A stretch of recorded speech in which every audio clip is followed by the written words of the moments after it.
কিন্তু এত মানুষের ভেতরে আল্লাহ বলনেওয়ালা নাই। নূহ আলাইহিস সালাতু ওয়াস সালাম যখন দাওয়াত দিতেছেন, নবী আল্লাহর জিকির করতে কয়, জিকির করনেওয়ালা নাই।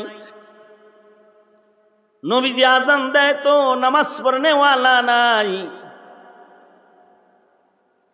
নবী আল্লাহর বিধান মানতে কয়, আল্লাহর বিধান মানতে মানুষের আগ্রহ নাই।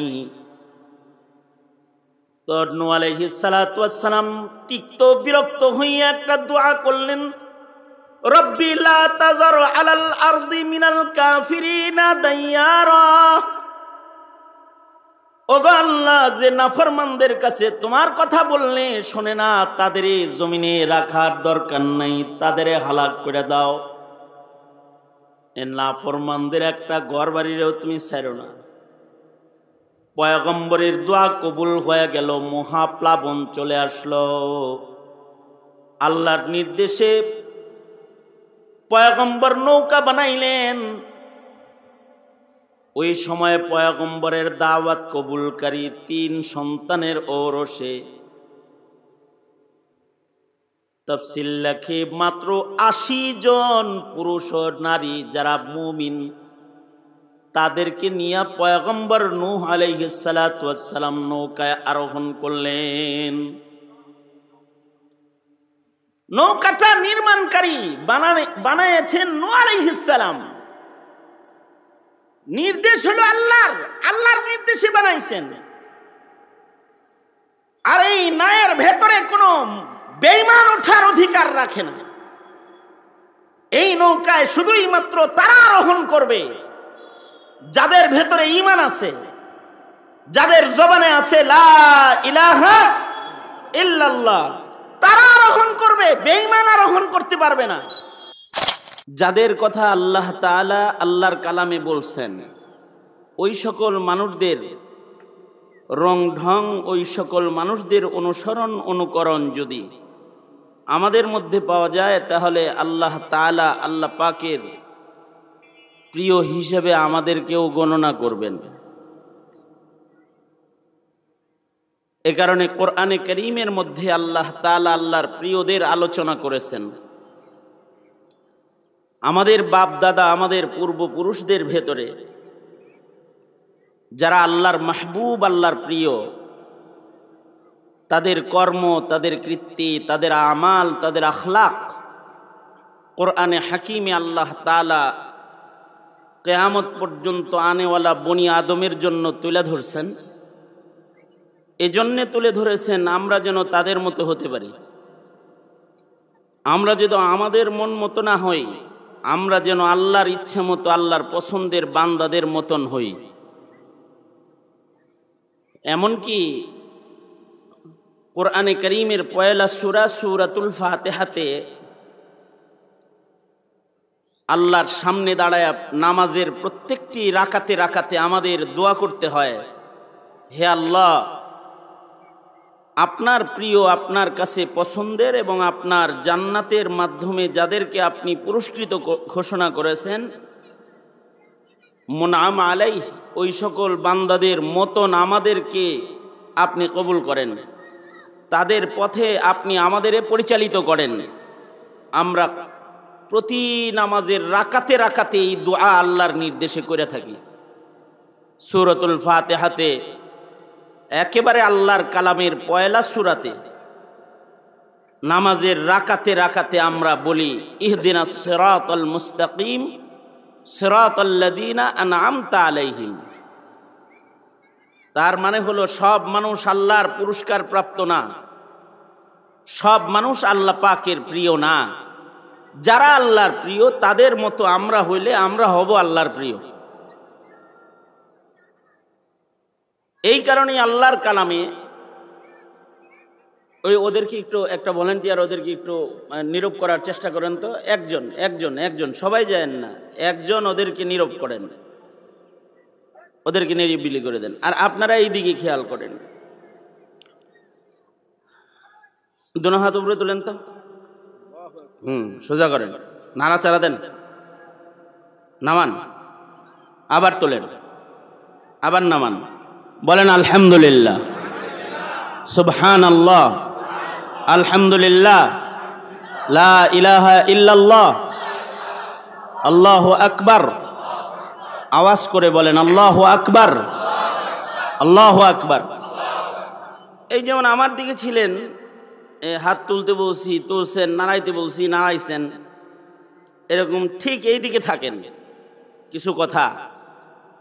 আল্লাহর কালামে আল্লাহ তাআলা আমাদের পিতৃপুরুষের আলোচনা করছেন। যেমন কোরআনে কারিমে পৃথিবীর পয়লা মানুষের আলোচনা আছে। আমাদের বাবা আদম আলাইহিস সালাতু ওয়াস সালামের আলোচনা কোরআনে কারিমে করেছেন। বাবা আদমের পরে আমাদের আরেক বাবা নূহ আলাইহিস সালাতু ওয়াস সালাম, তিনিও, ওনাকে বলা হয় দ্বিতীয় আদম। ওনার আলোচনাও কোরআনে কারিমে আল্লাহ তাআলা করেছেন। এরপরে আমাদের আরেক বাবা মুসলিম জাতির পিতা ইব্রাহিম খলিল, ওনার আলোচনাও আল্লাহ তাআলা আল্লাহর কালামে করেছেন। এমন অসংখ্য পয়গম্বরদের আলোচনা আল্লাহ তাআলা আল্লাহর কোরআনে করছেন। কেন করছেন? এমনি না, আমাদের পিতারা যেমন আমাদেরকে ওই রকম হওয়ার জন্য আল্লাহ তাআলা দিক নির্দেশনা প্রদান করেছেন। কারণ সন্তানের ভেতরে যদি বাবার কিছু গুণ না আসে, এই সন্তানকে যোগ্য সন্তান কয় না অযোগ্য কয়? হ্যাঁ, बाप का इल्म ना अगर बेटे पर अजबर हो तो पेसर काबिल मीरा से पिदर क्यों कर हो। डॉक्टर इकबाल বলেছেন, বাপের কিছু খাসলত যদি, কিছু ইলম যদি, কিছু স্বভাব যদি সন্তানের ভেতরে না আসে, তাহলে ওই সন্তান আর কিসের সন্তান? মুখে তো দাবি করি যে আমরা বাবা আদমের সন্তান, মুখে দাবি করি আমরা ইব্রাহিম খলিলের সন্তান, কিন্তু লক্ষণীয় বিষয় হলো যে তাদের গুণ আমাদের ভেতরে আছে না নাই। এ কারণে কোরআনে কারীমের মধ্যে কিন্তু আমাদের তিনজন বাবার আলোচনা আছে। আমাদের এক নাম্বার বাবা হলেন বাবা আদম আলাইহিস সালাতু ওয়াস সালাম, যিনি আবুল বাশার। পৃথিবীর যত মানুষ আছে সব মানুষের বাবা হলেন বাবা আদম। বাবা আদমের আলোচনাও আল্লাহ তাআলা কোরআনে কারীমে করে সন্তানদেরকে বুঝাইছেন, এরে আদম সন্তানেরা তোমরা কিন্তু তোমাদের বাবার কর্মগুলা কইরো। যেমন আমাদের বাবা আদমের কিছু কৃত্তি কর্ম, এর ভেতরে এক নাম্বার কাজ যেটা বাবা আদম দুনিয়াতে এসে এক নাম্বার কাম যেটা করেছেন, সেটা হলো বাবা আদম এই পৃথিবীতে সর্বপ্রথম সন্তানদের চিন্তা করছেন। আমরাও সন্তানদের চিন্তা করি, কিন্তু আমরা সন্তানদের ইহকালের চিন্তা করি, আর বাবা আদম হলো সন্তানদের পরকালের চিন্তা করছেন। আমাদের সন্তান আছে, আমরা আমাদের সন্তানদের চিন্তা করি, কিন্তু আমাদের চিন্তার ভেতরে থাকে যে আমার সন্তানটা আমার পরে কোন ঘরে বসবাস করবে, আমার চার ছেলের কোন ছেলে কোন জমির চাষাবাদ করবে, কারে কোন মার্কেটের মালিকানাটা দিয়ে দেয়া যায়, আমার পরে আমার এই সন্তান তার জীবিকা সন্ধানে কোন কাজ করবে। এইগুলো হলো আমাদের চিন্তা। আর আমাদের জন্ম হওয়ার আগেই আমাদের বাবা আমাদের চিন্তায়, আমাদের পরকালের চিন্তা করে আমাদের বাবা এই পৃথিবীতে সর্বপ্রথম কাজ যেটা করেছেন, কোরআন বলে যে আমাদের বাবা বাবা আদম সর্বপ্রথম মসজিদ নির্মাণ করছেন।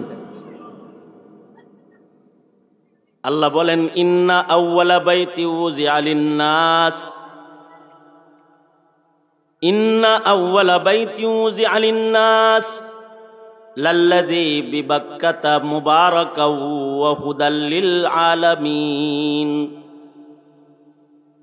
ইন্না আউওয়ালা বাইতি উযিআ লিন-নাস লাল্লাযী বিবাক্কাতা মুবারাকাও ওয়া হুদাল লিল আলামিন। মানুষ হিসাবে আদম আলাইহিস সালাতু ওয়াস সালাম পৃথিবীতে সর্বপ্রথম একটা ঘর বানাইছেন। এই ঘরটা পৃথিবীর মানুষের বসবাসের জন্য বানান নাই, এই ঘরটা বানাইছিলেন পৃথিবীর মানুষের আখিরাত সোজা করার জন্য। এবং এই ঘরটাকে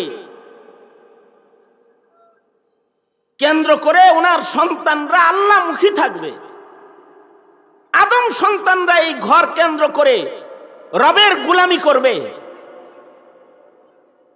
এই প্রথম ঘর যেটা উনি বানিয়েছিলেন, আমরা আমাদের সন্তানদের জন্য 5 তলা বিল্ডিং, 3 তলা বাড়ি আর বাগান বাড়ি বানাই, কিন্তু আমাদের জন্য আমাদের বাবা মসজিদ বানাইছেন। আল্লাহু আকবার বলেন। কি বানাইছেন? মসজিদ বানাইছেন। বাবা আদমের পয়লা কাজ, বাবা আদমের প্রথম নির্মাণ একটা ঘর, যে ঘরটা বাবা আদম মক্কাতুল মুকাররমাতে বানাইছেন। বিবাক্কাতা মুবারাকা, মক্কা মুকাররমায়, মক্কা মুআজ্জামায় যে ঘর বাবা আদম বানাইছেন, ওই ঘরটা দুনিয়ার ইতিহাসের পয়লা ঘর। এই ঘরটা শুধুই মাত্র মক্কার মানুষের জন্য নির্মাণ নয়, আদম ঔরসে জন্মগ্রহণ করা সারা পৃথিবীর সকল মানুষ শুধুই নয়, সকল মাখলুকাতের জন্য, আলামিনের জন্য এই ঘর তিনি নির্মাণ করেছেন। এ কারণে ঘরের শান হলো হুদাল্লিল আলামিন, অর্থাৎ আল্লাহ তাআলা রব্বুল আলামিন মুহাম্মাদুর রাসূলুল্লাহ সাল্লাল্লাহু আলাইহি ওয়াসাল্লাম রাহমাতুল লিল আলামিন। আর কাবা বাইতুল্লাহ বাবা আদমের নির্মিত ঘর হলো হুদাল্লিল আলামিন। আল্লাহ তাআলা যেমন রব্বুল আলামিন, শুধু মানুষের প্রভু না, মানুষের প্রতিপালক না, মানুষের রব না, শুধু সকল সৃষ্টির রব প্রতিপালক কে? আরো আস্তে করে কোন কে? আল্লাহ। সবকিছুর রব কে? তিনি রব্বুল আলামিন। আর আমাদের নবী মুহাম্মদুর রাসূলুল্লাহ সাল্লাল্লাহু আলাইহি ওয়াসাল্লাম শুধুই মাত্র আমাদের নবী না, মানুষের নবী না, নবীর আগে যত নবী আসছে তাদেরও নবী, পৃথিবীতে যত কিছু আছে তাদেরও নবী, সকল মাখলুকাতের নবী। এমনকি গাছপালা, চন্দ্র সূর্য, পাখালি, ছোটখাটো কিরামাকড়, এগুলোর জন্য আমাদের নবীজি রহমত। নবী রহমাতুল লিল আলামিন। আল্লাহ যেমন রব্বুল আলামিন, আমাদের নবীজি হলেন রহমাতুল লিল আলামিন। এই কারণেই আমাদের নবীজির আল্লাহর গোলামি যেমন সব মাখলুকেরা করে, ইউসাব্বিহু লিল্লাহি মা ফিস সামাওয়াতি ওয়া মা ফিল আরদ, আমাদের নবীর মুহাব্বত সবাই লালন পালন করে। যা কিছু আছে সবকিছু আমাদের নবীজির মুহাব্বত লালন পালন করে। এমনকি সকলে ফিরিস্তারা সহকারে আমাদের নবীজির নামে দরুদ পড়ে। ইন্নাল্লাহা ওয়া মালাইকাতাহু ইউসাল্লুনা আলান নবী। এ কারণেই আমাদের নবীর প্রেম খালি মানুষ প্রকাশ করেছে তা না, পশু পাখিরাও নবীর প্রেম প্রকাশ করেছে। পাখিরা নবীজিকে নিজের ডানা দিয়ে ছায়া দিত, গাছেরা নবীজির জন্য ছায়া আগায় যেত। আল্লাহু আকবার বলেন। গাছ নবীজির প্রেমে কান্ত। হাদিস শরীফে আছে, পাহাড় নবীর জন্য রুনা জারি করেছে। নবীজি নবী রহমাতুল লিল আলামিন। ওইরকম কাবা বাইতুল্লাহ, যেটা বাবা আদমের পয়লা নির্মাণ, বাবা আদমের নির্মিত পৃথিবীর মাটির পয়লা ঘর, একটা মসজিদ। এই মসজিদের শান হলো এটা হুদাল্লিল আলামিন। এই মসজিদ, এই ঘরটা শুধুই মাত্র মানুষের জন্য পথ প্রদর্শক না, এটা আলামিনের জন্য পথ প্রদর্শক। এটা বাইতুল্লাহর শান। এ কারণে বাইতুল্লাহ যখন মানুষ পাহারা দেওয়া বন্ধ করে দিয়েছে, মানুষ যখন বাইতুল্লাহর নিরাপত্তা দিতে ব্যর্থ হয়ে গেছে, আবাবিল পাখির ঝাঁক কাবার আশিক দল ধরে এসে আল্লাহর ঘর বাবা আদমের নির্মাণ মসজিদকে তারা রক্ষা করেছে। আলাম তারা কাইফা ফাআলা রাব্বুকা বিআসহাবিল ফিল, কোরআনে কারীমে ইতিহাস বর্ণিত আছে। এই ঘরটা বাবা আদম বানাইছেন। কি জন্য বানাইছেন? সন্তানদের আখিরাত ঠিক করার জন্য বানাইছেন। এ কারণে আদম সন্তানেরা মসজিদ বানায়, মাদ্রাসা বানায়, মানুষের বসবাসের জন্য না, কোন মাদ্রাসার সভাপতি আর সেক্রেটারির পদ নিয়ে রাজনীতি করার জন্য না, রাজনীতি করার জন্য না। জমিনে আদম সন্তানকে দোজখের আগুন থেকে রক্ষা করার জন্য, তাদের আখিরাত গঠন করার জন্য। বাবা আদম মাদ্রাসা বানালেন, মসজিদ বানালেন। আদম আলাইহিস সালাতু ওয়াস সালাম আলামিনের জন্য একটি ঘর নির্মাণ করলেন। বাবা আদমের পরে নূহ আলাইহিস সালাম পর্যন্ত ইতিহাস লেখে 10 পুরুষ। কয় পুরুষ? 10 পুরুষ। এখনকার মানুষের হায়াত কম। এখনকার মানুষের হায়াত তো আর বেশি না। এখনকার মানুষের হায়াত কিরকম? 100 বছরের হায়াতের মানুষ আপনাদের মিঠাপুকুরে অনেক আছে। তো অনেক আছে? অনেক নাই, কম আছে। হ্যাঁ আছে কিছু, কিন্তু অধিকাংশ মানুষের হায়াত এখন ছোট হয়ে গেছে। মানুষের হায়াত এখন কম, 60, 70, 50, 55, এর ভেতরে এক পুরুষ শেষ। কিন্তু আগের যুগে এক পুরুষের হায়াত ছিল 1000 বছর, 1200 বছর, 1100 বছর। নূহ আলাইহিস সালাতু ওয়াস সালাম দাওয়াত দিছেন 950 বছর। সুবহানাল্লাহ। আগামীকালকে বললেন, বসছেন 2-4 বার সুবহানাল্লাহ বললেও কিছু নেকি হইবে, নেকি হবে। হ্যাঁ, 950 বছর খালি দাওয়াতই দিছেন। তার মানে মানুষের হায়াত তখন 1000-এর উপরে। ধরে নিলাম নূহ নবী পর্যন্ত 10 পুরুষের সবার হায়াত 1000-এর উপরে ধরে নিলাম। এই 10,000 বছর মানুষের পেট থেকে মানুষ জন্মগ্রহণ করেছে। প্রথম যুগে তো এইরকম জন্মাইতো না যে সিঙ্গেল সিঙ্গেল, আর 2-এর পরে আর নাই, নারী কেটে দাও, অথবা নিয়ন্ত্রণ করো, সন্তান প্রজনন বন্ধ করে দাও, জন্ম বন্ধ করে দাও, জন্ম নিয়ন্ত্রণ করো। এগুলো তো আর তখন ছিল না। বরঞ্চ সিস্টেমটা যেটা ছিল সেটা হলো একবারে জোড়া জোড়া হইতো। মা হাওয়ার পেট থেকে একটা ছেলে একটা মেয়ে হইতো। প্রথমবারের মেয়ে দ্বিতীয়বারের ছেলের সাথে বিয়ে হইতো, মানুষ নাই তো। তার মানে জোড়া জোড়া জন্মাইতো। জোড়া জোড়া যদি জন্ম হয়, আর যদি জন্ম নিয়ন্ত্রণের ফাইজলামি না হয়, তাহলে 10,000 বছরে জনসংখ্যা তাতে কি কম দাঁড়ায় না অনেক ভালোই দাঁড়ায়। আজ থেকে 40 বছর আগে প্রাইমারি স্কুলের বইয়ে লেখা ছিল বাংলাদেশের জনসংখ্যা 9 কোটি, 10 কোটি, 7 কোটি, এগুলো পাইছেন তাই না? এখন কত কোটি? হ্যাঁ, 17 কোটি, 22 কোটি। কয়দিন পরে আরো বেশি পাইবেন। এই যে বেশি পাইতেছেন, এটা কি জন্ম নিয়ন্ত্রণ বিহীন হালত নাকি জন্ম নিয়ন্ত্রণ পদ্ধতি সহ? হ্যাঁ, আগে এক সময় স্লোগান ছিল ছেলে মেয়ে 2 জনই যথেষ্ট। এখন মরে মরে এনজিওরা লিখে রেখেছে 1 জনই যথেষ্ট। এটা লিখে রেখেছে না? এই যে বাড়ল জনসংখ্যা, কত বছরে বাড়ছে? 100 বছর।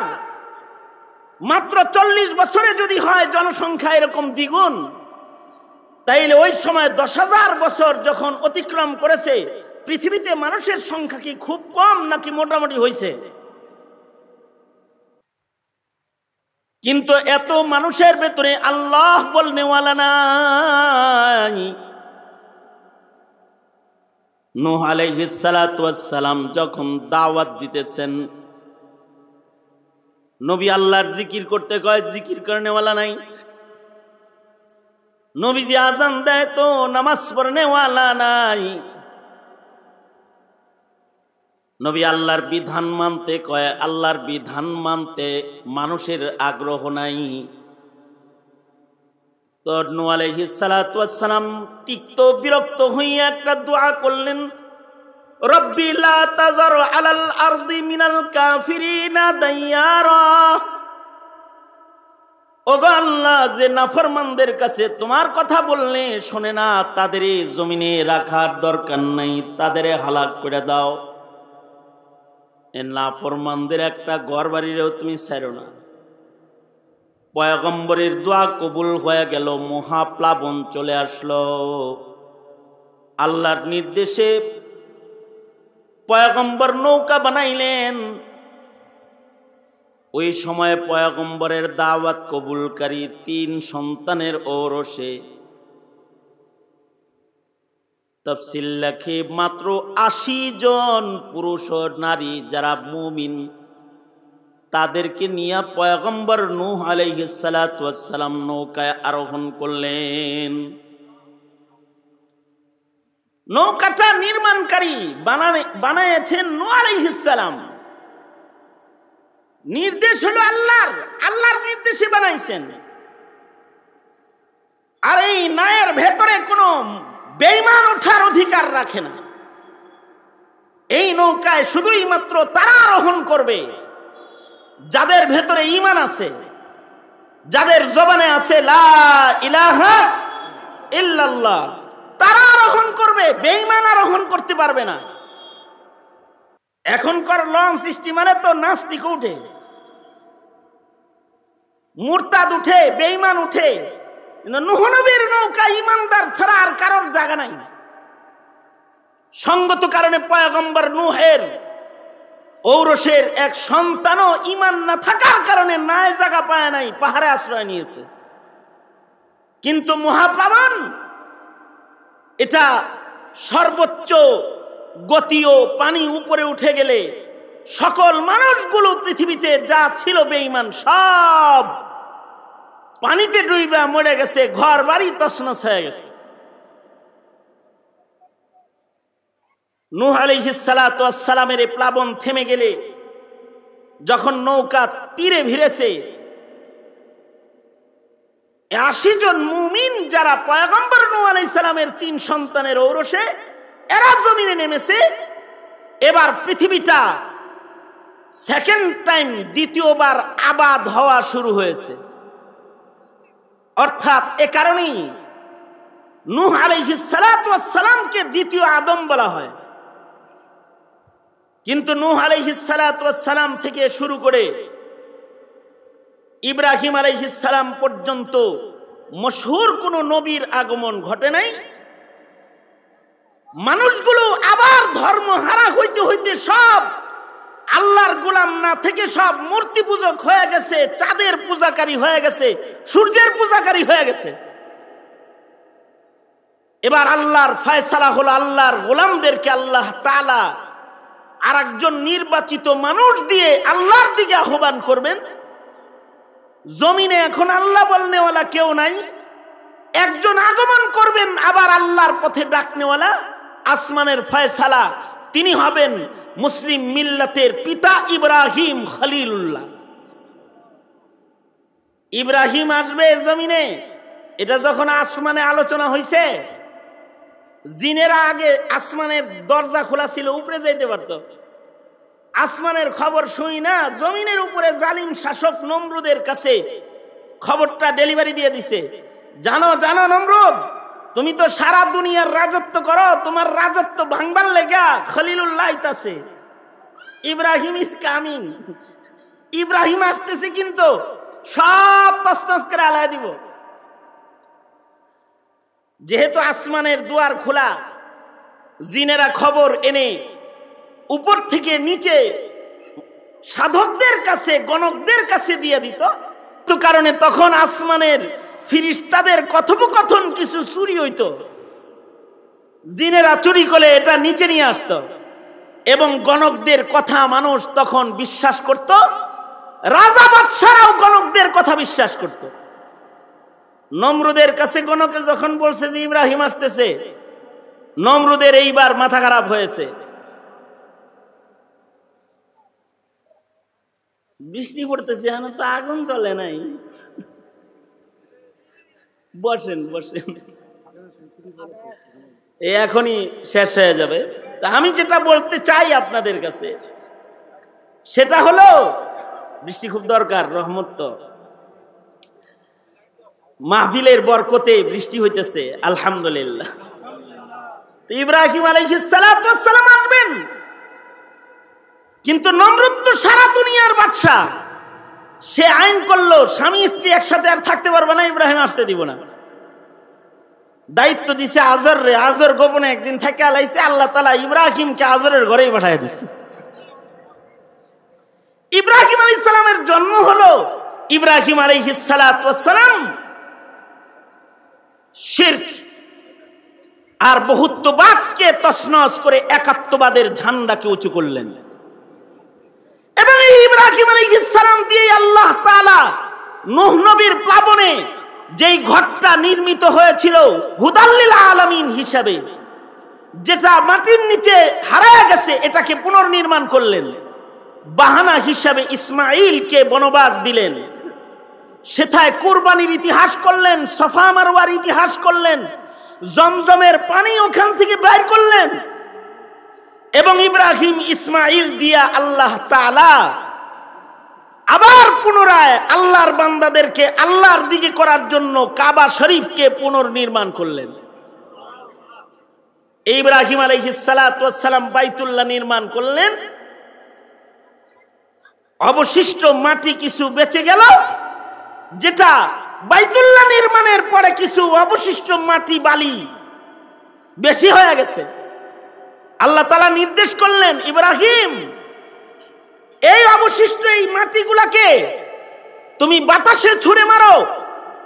এই মাটির কণা যেখানে গিয়ে পড়বে, তুমি যেমন তোমার সন্তানদের জন্য, ইসমাঈলের জন্য, তোমার সন্তানদের জন্য আমার ইবাদতগাহ ঘর নির্মাণ করেছ, তোমার বাইতুল্লাহ নির্মাণের অবশিষ্ট মাটির একটি অংশ যেথায় পড়বে, সেখানে তোমার সন্তানরা তাদের প্রজন্মের ঈমান রক্ষার জন্য মসজিদ মাদ্রাসা করবে। এই জায়গাটায় যেখানে আপনারা বসেছেন, এটা ওই জায়গা। এই মসজিদ, এই মাদ্রাসা ওই জায়গা যেই জায়গায় ইব্রাহিমের নিক্ষিপ্ত বালিকণা পড়ছে। ইব্রাহিম আলাইহিস সালাম যেমন সন্তানদের আখিরাত ঠিক করার জন্য মসজিদ মাদ্রাসা করেছেন, ওই রকম কিয়ামত পর্যন্ত ইব্রাহিমের সন্তানরা তাদের প্রজন্মের ঈমান রক্ষা করার জন্য এরকম মসজিদ মাদ্রাসা করবে। কারণ ঈমান চুরি করার জন্য বিজাতীয় আক্রমণ আর ইসলাম বিদ্বেষী আগ্রাসন, মুসলমানদের ঈমানকে তছনছ করে দেওয়ার চক্রান্ত হরদম চলছে, নীল নকশা জারি আছে। এই সময় ইব্রাহিমের সন্তানদের দায়িত্ব হলো নিজের প্রজন্মের ঈমান রক্ষা করার জন্য মসজিদ আবাদ করা, মাদ্রাসা প্রতিষ্ঠা করা। এই ধারাবাহিকতা যেই জমিনে চালু থাকে, সেই জমিন আল্লাহ পাকের রহমতে পরিপূর্ণ থাকে। এক সময় বুখারা, সমরকান্দ মসজিদ মাদ্রাসার রাজধানী ছিল, যেখানে সিহাসিত্তার হাদিস লেখা হয়েছে।